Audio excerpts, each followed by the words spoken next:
he can give us a gift. Amen. God can give us a gift, and we don't even take the gift. We don't pursue the gift, right? So we got to learn how to pursue the what? The gift that God has given us. Isn't that right?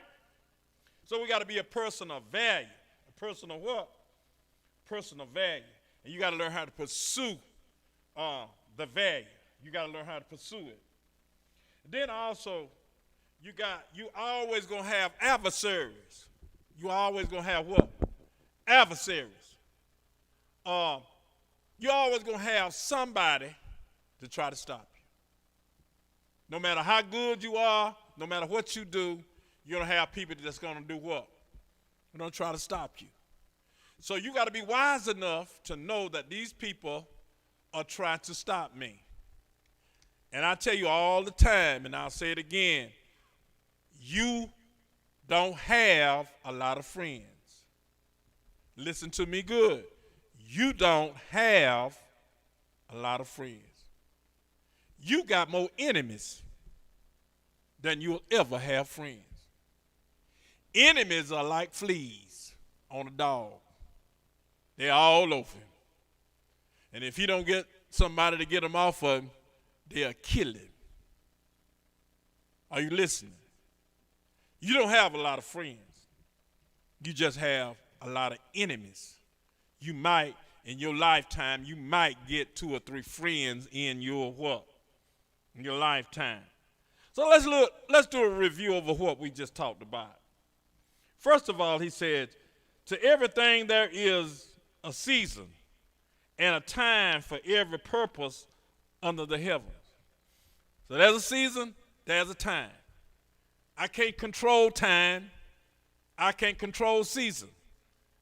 I can't control a whole lot of things. These things going to come and they're going to go. I only have a time on this planet and a purpose to do the will that God has told me to do. I only have a purpose and a time, and my time is valuable. Let me say it again. I don't have time to waste. My time is what? Valuable. It's very what? Valuable. That's why I ain't got time for no foolishness. I ain't got time for that. I have purpose. I have purpose, right? I must pursue ideas. Let me say it again.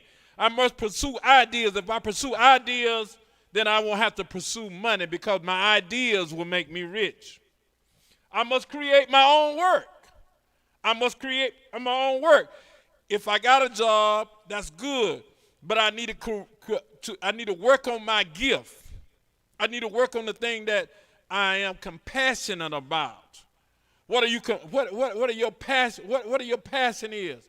Your passion is to be a school teacher, or your passion is to be a lawyer, your passion to be a doctor. Whatever your passion is, pursue it. And it will bring you wealth. It will bring you work. Sure, some other people will see your ideas and think you crazy, but you pursue what God has put in your mind. You got to be positive. You got to think what positive, because you're running out of time. You ain't got time to be talking negative all the time. And you don't have time to be around a whole lot of negative folk. You need to get around people that's negative. You need to surround yourself with positive people and positive things. Are you listening to me? You also must become a person of value. People will come to you when you have value in you. They'll come and bring you money when you're a person of value.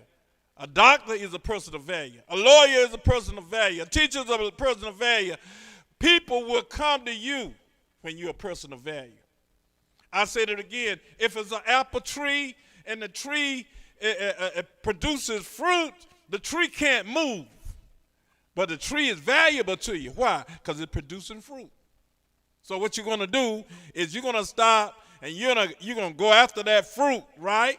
Why? Because there's something that you want. It's valuable to you. So you become a person of value. Follow your passion. Follow your passion. Whatever God has put in your heart. You might want to work at a nursing home. Everybody can't work at a nursing home. because they can't deal with sick people. Follow your passion. Even at a nursing home, you'll become what? A person of value.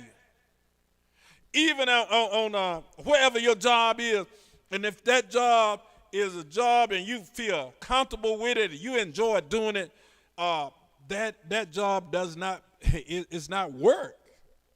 It's an enjoyment.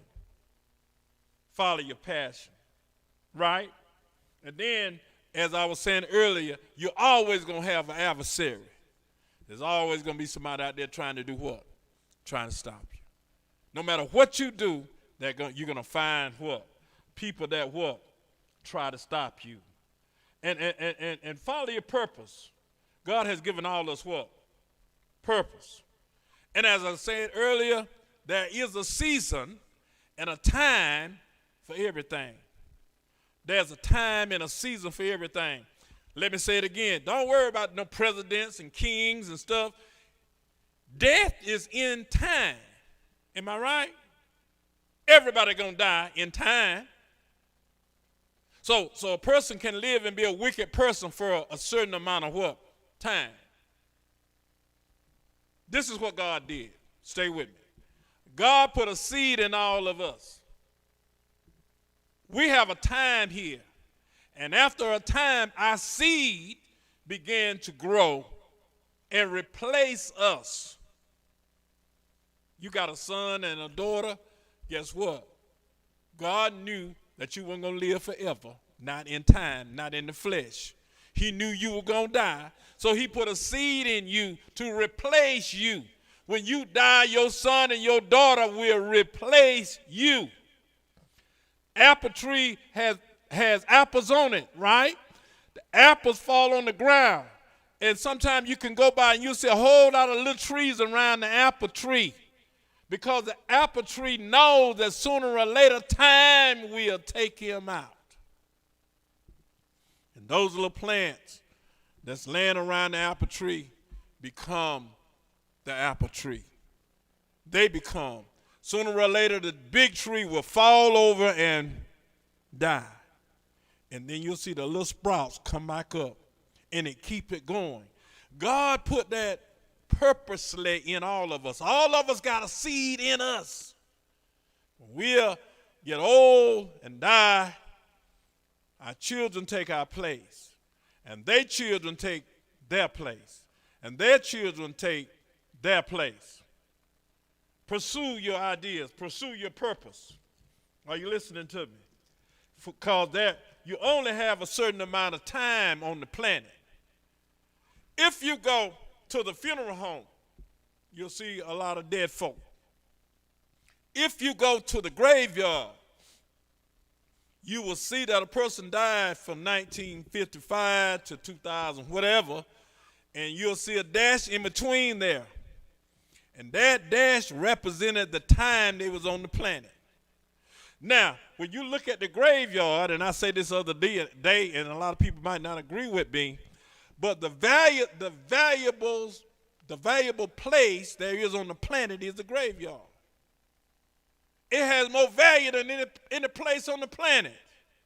Why? It's because there was time in between the dates that you died. And if you had pursued that time, you would have been valuable to the planet. But you didn't pursue that time. So that means all that value you had, all that knowledge you had, all those songs you could have sung, all those records you could have made, all those lawyers laying out there in the graveyard that could have went to school and became a lawyer, all of those books that should have been written that people didn't take time and write them. All of the money, the riches are in the graveyard because people didn't do nothing with their time. They rather drunk, and they rather smoke dope, and they rather play, and all the value that God had given them, they should have had, it wind up in the graveyard. And when God walked, and when you walk through the graveyard and you see all those graves, you can say to yourself, what did he do? What did she do with her time? What did he do with his time? And you do some investigating. Oh, you know, he was a public drunk. And then when you really dig deep in it, he was a dope addict. And you dig deep in it, and he was this and he was that. And then you look back at it and you ask somebody about it and say, you know that guy there, he could work on any kind of car you can bring up here. This guy here, that he was a dope addict, he could build a house and never went to school. And this person here knew about all kind of stuff out there that could heal your body. Never went to the doctor. He never went to school to be a doctor. He had all of that stuff in him. But what did he do with his time? He didn't do nothing with his time. So all the value that he had or she had, all that value is in the graveyard. Millions and millions of people, God purposely give us a gift, and we swindle the gift up because we didn't have time enough for the gift, and the gift didn't have time enough for us. So we're gonna live forever in the spirit, but we're gonna live in time on the planet. And I ask this question to you. I don't know how much more time I have, and guess what? You don't either. But I ask the question is, what you gonna do with the time remaining that you have? What you gonna do with it? What you gonna do with the time that's remaining that you have? You gotta do something with it, because the time and the clock is ticking. It's ticking. It's ticking to the unsaved to be saved. It's ticking to the saved to go to work to help the unsaved. It's ticking to take the wisdom that you have and give it to somebody else. My daughter came to me one day a long time ago and she said, Daddy, you went to 4 schools. You learned how to you learn how to do carpenter work. You learn how to weld. You learn how to do pipe fitting. And you learned all these skills. She said, who you going to leave it to? I mean, all of the knowledge that you know, who you going to leave it to? Well, my question was, I'll leave it to whoever want to pursue it. Whoever want to come to me and say, Daddy, I want to learn how to weld. Okay, come on here. I'll show you how to weld. Daddy, I want to learn how to put pipes in the plumbing. I want to learn how to do. Come on, I'll show you how to do it. I want to learn how to work on my own house. Come on, I'll show you how to work on it. Because I don't have but a certain amount of what? Time. And then after that, I'm taking it to the graveyard with me. How many here know that there are people around you that have knowledge and wisdom that want to give it to somebody, but they're going to take it to the graveyard? And the graveyard going to become rich.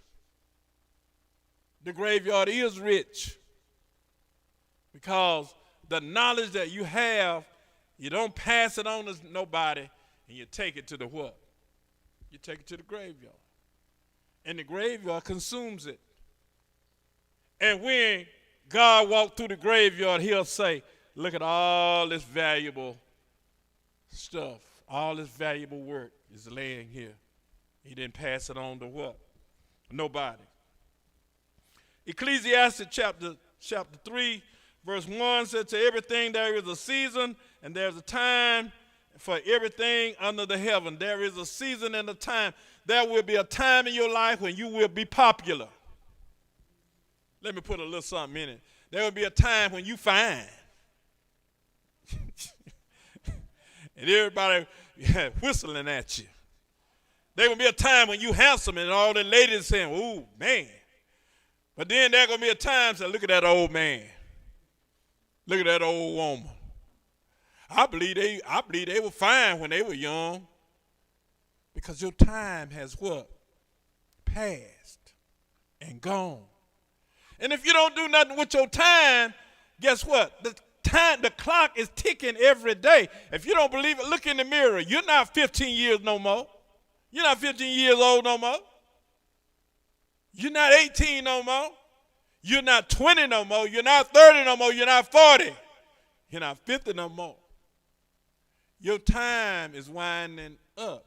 The Bible says we're supposed to live 70 years, and it's a blessing to live 80.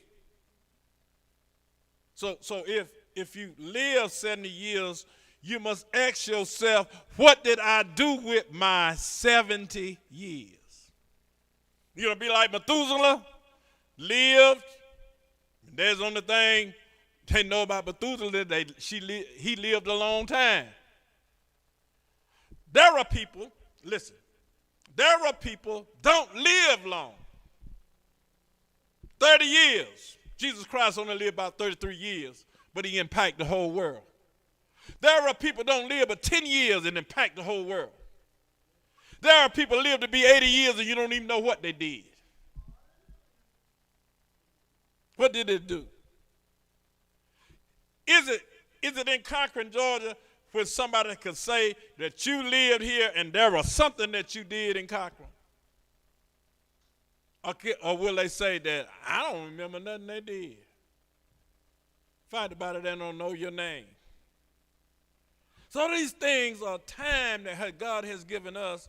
We got to work while it's day. That's what the Bible says. Work while it's day. What he mean is while you have the time, do something with your time. He said there's a time to kill. There's a time to heal. There's a time to break down.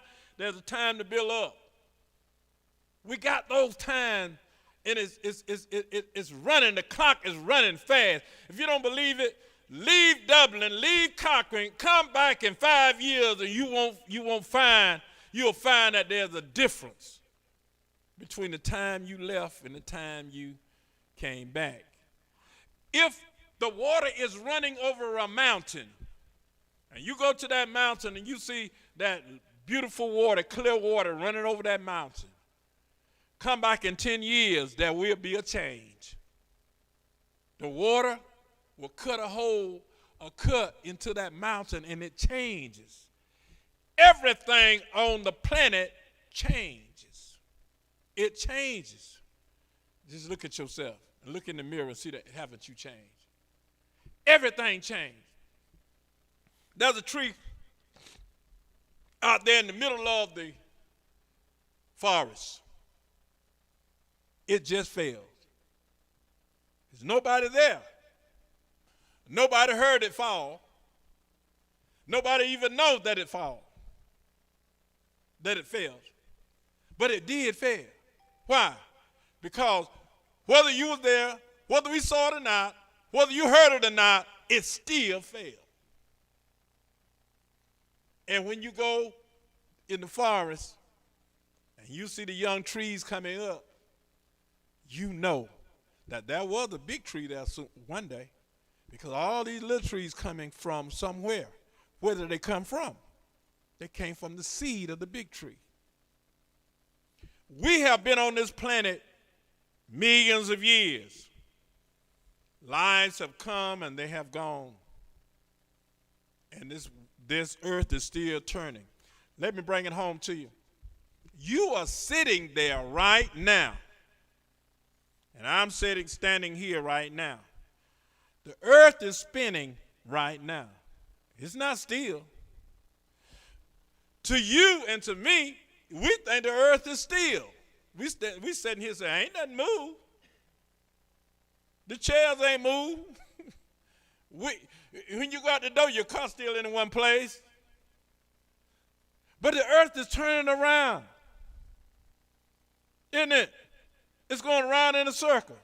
Because it's bringing on the seasons, isn't it? It's bringing on the summer, the winter, the fall, and the spring. But you don't know. You don't know when it's coming because you're sitting here and the spinning of the earth is such a smooth ride that you don't even know that you're turning. Isn't that something? See, that's why we serve an amazing God. We serve an amazing God. He has us out here in the middle of the cosmos on a planet, spinning around, and we don't even know we're spinning. We're turning, see, around. What are we turning from? We're turning from the sun. We're turning from the moon. And we're turning around in a circle. See, this part of the earth is getting what? Colder. Another part of the earth is getting what? Warmer. Another season's going to come when it's going to get hot, and on the other side of the planet, it's going to be cold. God did that. He's awesome. Not only that, he's so awesome that he took a man from the dust of the ground and gave him life. So we can see his beautiful work. Let me tell you this, and I'm about done, is why did God create us in the first place? It's for his own pleasure. And not only that, is that he needed somebody, y'all better hear what I'm saying. He needed somebody to verify his good work. He needed somebody to see what he did. It wouldn't be good for me to create all this stuff and nobody saw it but me. Are you with me here? So God created us to see, wow, what a world God created. Not only did he see it, he created you and I so we could see it and know that there is a God somewhere. Isn't that awesome? He created this. Not only that, he created the angels, he created all this stuff so we could see. He brought us alive so we could see what magnificent work that he did. And then the Bible said that we may glorify him. Let me start there. He said, so we can do what? Glorify him. What he's talking about. Look at what he did. Look, see, when your son and your daughter has went to school and they made an A plus, what they gonna do? Run in the house. Can't wait to get off the school bus. Run in the house and say, Mama, Daddy, come in and see what I've done. I have made an A on everything. And then your heart gonna get this big. Why? Because they're glorifying, he's glorifying you. Why? Because that child came from you. But he wants you to see what he has done. And don't that make your heart happy? Won't it make your heart happy to see what that child has done? God has put purpose in us, wisdom and knowledge in us. So when we do some things and he look down from heaven and see us, you're going to glorify him. He said, look what Sammy done. Look what Miss Madeline done. Look what they done. Look what my children doing down there on the planet. Giving bragging rights to see what he have done. See what we have done. And we glorify God. This is what he did.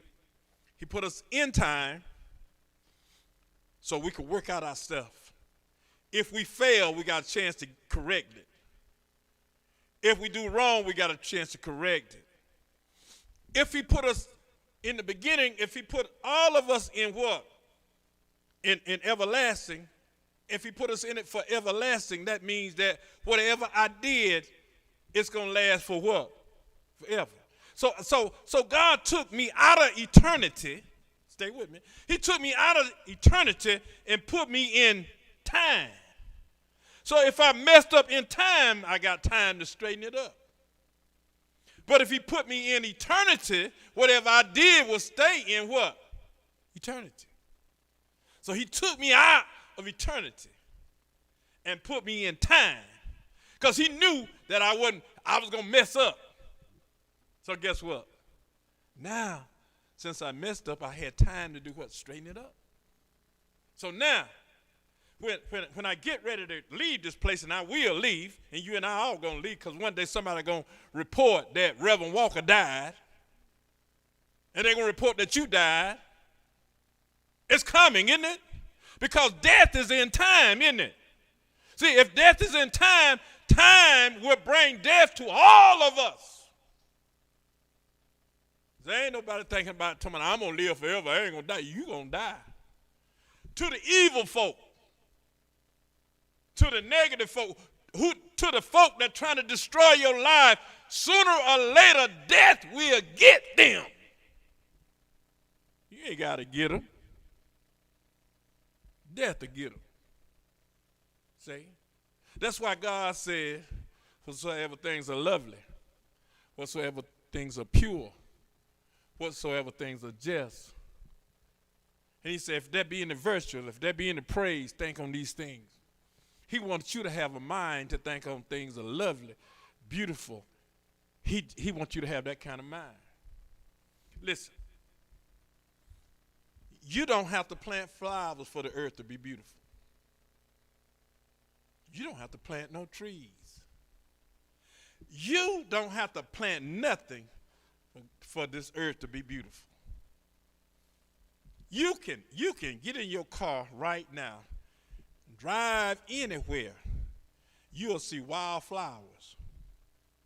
You'll see flowers hanging from trees. Ain't nobody put them out there. You'll see all kind of colors that you've never seen before. One day me and Sister Walker were riding, and I said, baby, look at the different greens out there. What? This light green, this is dark green, that's in between that green, there's another color green. We counted 10 or 15 different green colors. Who did that? Keep riding, you'll see multiple of different kind of trees. Some you don't even know the name of. You don't have to do nothing. This planet that God made will provide everything that it needs. Whether you in it or you ain't in it, it will provide it. That's how God created it. And then time came, sisters and brothers, where when we messed up, God so loved that he sent his what? Only begotten Son, that whosoever shall believeth in him shall not what? Perish, but have what? So what did he just say? Woo, that's a home run there. What he said was, since you messed up in time, I'm going to take you out of time, and I'm going to let you live with me in eternity. He put you in time, and then he lets you work it out. And when you see him, he takes you from time and puts you where he is, which is eternity. And now you'll live with him eternity, forever. See, because everything on this planet is dying and it reproduces itself. See, in us, catch this, in us, he put a seed in everything and everybody. Let me say that again. He put a seed in everything and everybody. So your seed in you will produce another seed. And the thing about it is, catch this. There is nobody on this planet like you. There's nobody on this planet like you. Let me stop here and say this too. There is nothing on this planet the same. Nothing. Y'all looking at me like, there's nothing. If you put a pine tree here and a pine tree there and let them grow, they'll be different. One limb will be lower than the other one. One color will be different from the other one. If you take two flowers and take two flower seeds and put them in the ground right beside each other, one flower color will be different from the other color. There is nothing on this planet just alike. Well, you say, wait a minute now, my car is just alike because it come off the assembly line. Now somebody left some bolts out yours. Nothing ain't the same. Cars don't last the same. You can buy a car today, a Deke, and I can be riding down the road and the two brand new cars, mine start knocking. and they brand new. See? And nothing the same on the planet. And it's unique. It's a blessing because there ain't nobody on the planet like you. Can I bring it home to you? When your mama and your daddy came together, you came on the planet. The reason you're not like your mama and your daddy is because you're a mixture of mama and daddy. So you ain't like your daddy because you got some of your mama in you. You ain't like your mama because you got some of your what? Your daddy in you. And when that child meets another person from another person and that person's family get in that person and develop another person.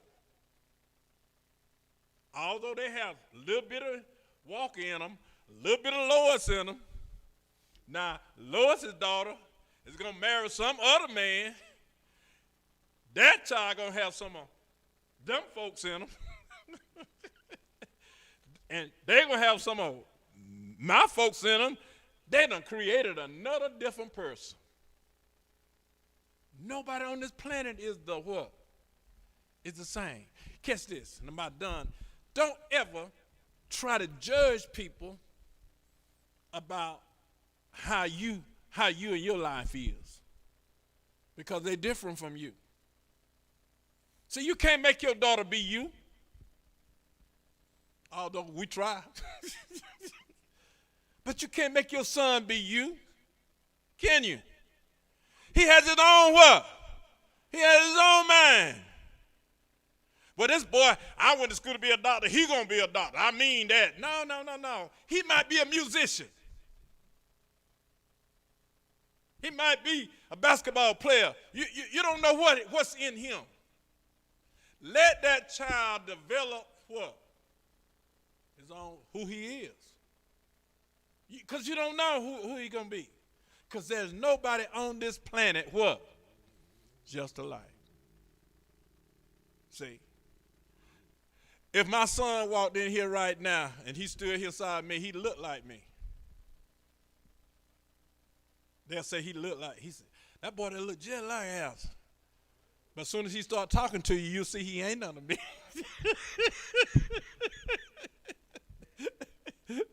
Am I right? Because his personality is more like Lois than it is mine. Now, my daughter walked in here, she looked like Lois, but her personality is like me. So in the graveyard, when God walked through the graveyard, and he see all of this potential, should have been a preacher, but was a drunk. Should have been a lawyer, but was a dope addict. Should have been this, should have been that, should have been that. All that purpose was in them. But guess what? They didn't develop it. They let the graveyard took it. So some of y'all might disagree with me, but the most valuable place on the planet is the graveyard. Because all the books that should have been written are in the graveyard because they died with you. That should have been a great musician,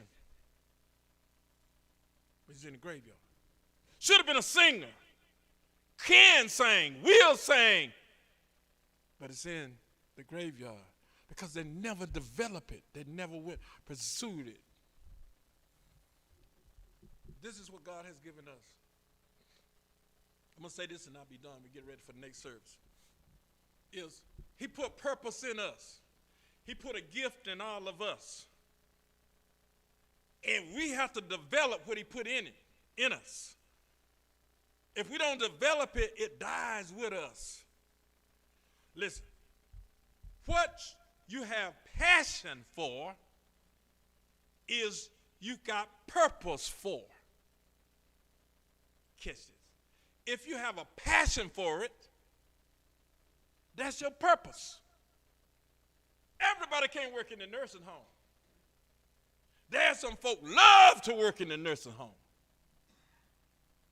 There are some people love to cook.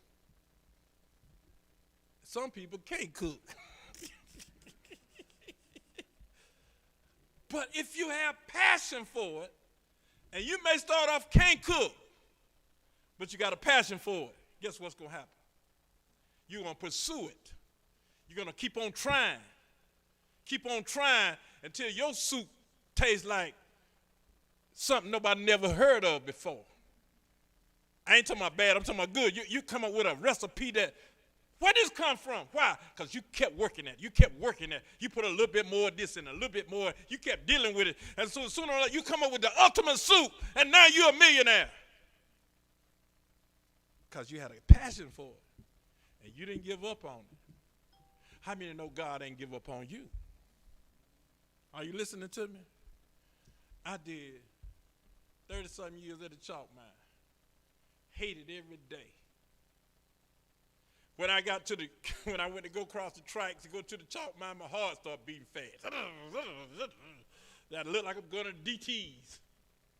I hated it. But I had kids at the house that I had to feed.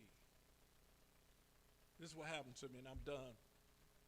This one day a guy was sitting there talking. He said, Rev, he said, you know you a preacher. I said, yeah, man. He said, what you doing here working? I said, man, I got to take care of my family. He said, you believe God? I said, yeah. He said, then what you doing here? Go after what God put in you. And I quit. And I just do what God told me to do. I ain't no millionaire. I ain't nowhere near rich. But I eat good.